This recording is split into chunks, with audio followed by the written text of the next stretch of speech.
Is Sea of Stars worth the money? That's exactly what I'm going to be telling you in this video review. I'm going to be taking a look at this game from Sabotage Studios, which is a JRPG style game very similar to Chrono Trigger and FF6 in design.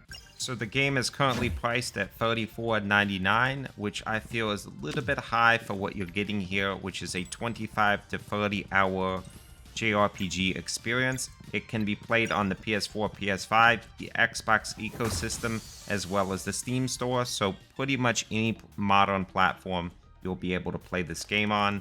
And its feature set is fairly basic, as we're going to be covering in just a moment. A quick note, which is that this whole video is timestamped and chaptered, so if you are not interested in the settings, you can go to whatever part of the video you are interested in. For those of you that are interested in the settings menu, this game is very, very basic. It's obviously a console port. I'm currently playing on the PC on Steam, but you should not expect very many settings here. There's not really many graphics options or anything like that. The display mode, specifically resolution, is quite poor.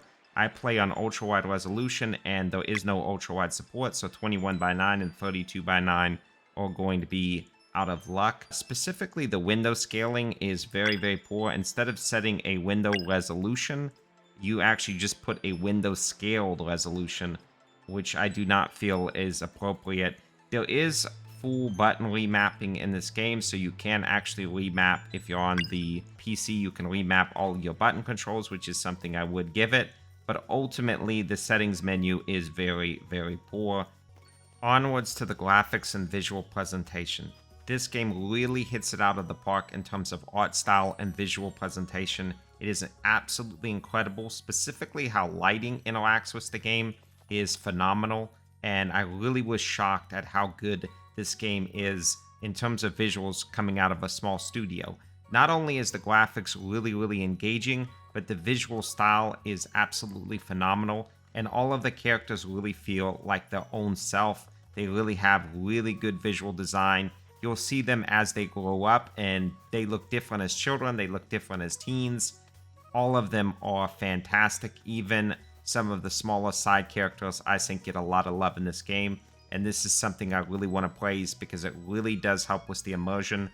The visuals and art and visual presentation in general could not be better in this game, in my opinion. I wish I could say the same thing about the audio design and musical score, but I unfortunately cannot. I was really underwhelmed by the music. A lot of it is very samey. For the first hour or two of the game, you will be really impressed and think this is fantastic, but it feels like they front-loaded basically all the budget in terms of the music and OST, because as the game goes on, you're going to notice that a lot of the music feels rehashed, and you really don't feel like the musical score contributes to the game, as well as a lot of the sound effects being really bland, boring, and not very well produced, in my honest opinion.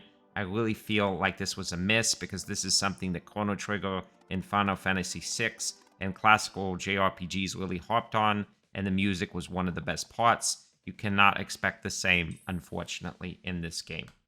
One of the biggest things I was disappointed in Sea of Stars was the combat and overall gameplay.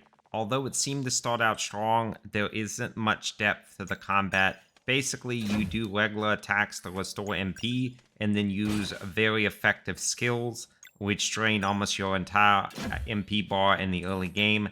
There isn't that much else to the combat, honestly. You do have boosting, which is imbuing your regular attacks with magical power, so you get a little bit of magic damage out of regular attacks.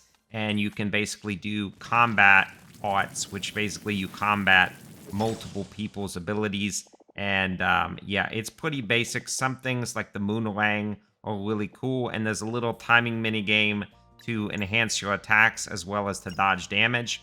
But overall, the combat is very, very lacking, and this contributes to the overall gameplay loop because mainly you'll be solving one or two puzzles, exploring around a little bit, which isn't really that engaging because there's not that much side content. There is small side quests in some parts of the game, but honestly, for a JRPG type game, I was really disappointed here. And most of the difficulty in combat is artificial difficulty, with enemies and bosses having huge health pools. But once you get the actual way that you're supposed to fight them, it just becomes very, very samey, and you're just button mashing over and over again to get through the combat, which is really unfortunate because I think this game had a lot of potential, but ultimately the combat and gameplay holds this game down a lot. I wish things would get better when we get to exploration and character progression, but unfortunately I have to report that it doesn't. The exploration is pretty limited in this game. Normally you'll be going into an area, solving 1 to 2 puzzles, basically exploring around a little bit with 1 or 2 side quests, and then moving on to the next area. Another big problem is the character progression in this game is pretty atrocious. You have a very limited amount of items and quote-unquote relics. Relics allow you to basically change the gameplay in some way, like make the game easier or try for a different challenge, etc., which is pretty cool. But the actual items that you get is very limited. There is a cooking minigame in the game as well, which is pretty cool and is one of the nicest parts of the game in terms of some form of progression or mini games. But ultimately, if you're used to older style JRPGs, you're going to be pretty disappointed because this has a very, very basic layout, and you're not going to be writing home about any of the character progression you do on any of your main characters or any of the itemization. So now on to probably the most important part of a JRPG, which is good story and awesome characterization. Do we get that in this game? Not really. We do get a decent story and we do get some characterization, but really not up to the grade I was expecting for a game like this. You are basically a child of the solstice in this game, which is these children that are brought in by great eagles every several years.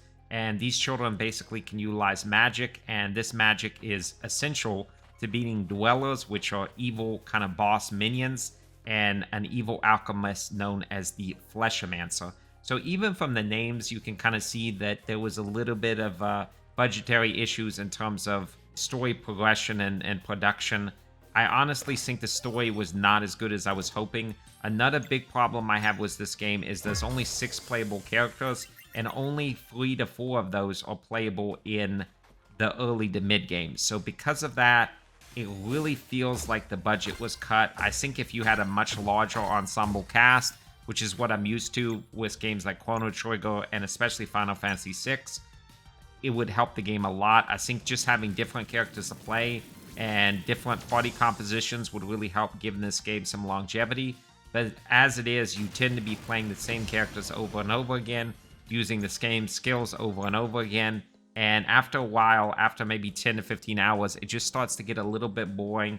It starts to get a little bit dull. And I think this has a lot to do with the lack of deep characterization, because the characters that you do get, they're not that in-depth in my opinion, and just the lack of them. I think definitely having at least 8 to 10 main characters would have really helped a game like this and gave it a lot more replay value. So to summarize my thoughts, basically Sea of Stars is a great game with amazing visuals, middling audio design, and somewhat decent characterization that isn't amazing. It is worth definitely playing, but I would wait for this to be on sale. If you get this game for around 20 bucks, you're going to have a great time. Expect about 15 to 20 hours of enjoyment, and then the last few hours of the game to be a bit of a grind, to be honest. I do think the combat holds this game back, as well as just having very limited amount of playable characters. But I really was impressed with the visual design, and I do think this game is fun. You just have to know the flaws going in and not expect this to be another Final Fantasy VI or Chrono Trigger, because if you do, you will be disappointed. But for what it does well, it does really make you have a lot of fun. It's just that the gameplay gets really old, and I feel the gameplay loop holds the game back from greatness, as well as pretty poor characterization. I really think having more characters and just having a bit more to the story would have helped things a lot. But I hope you like this review, guys. Please hit that subscribe button. Please hit that like. I put a lot of effort in these, and I'm going to be producing content at least 5 to 6 days a week. So it will really help me out. Hit the subscribe, hit the like. Thank you so much. Hope you enjoyed this review. And let me know what you think about this game in the comments. I'll see you guys next time.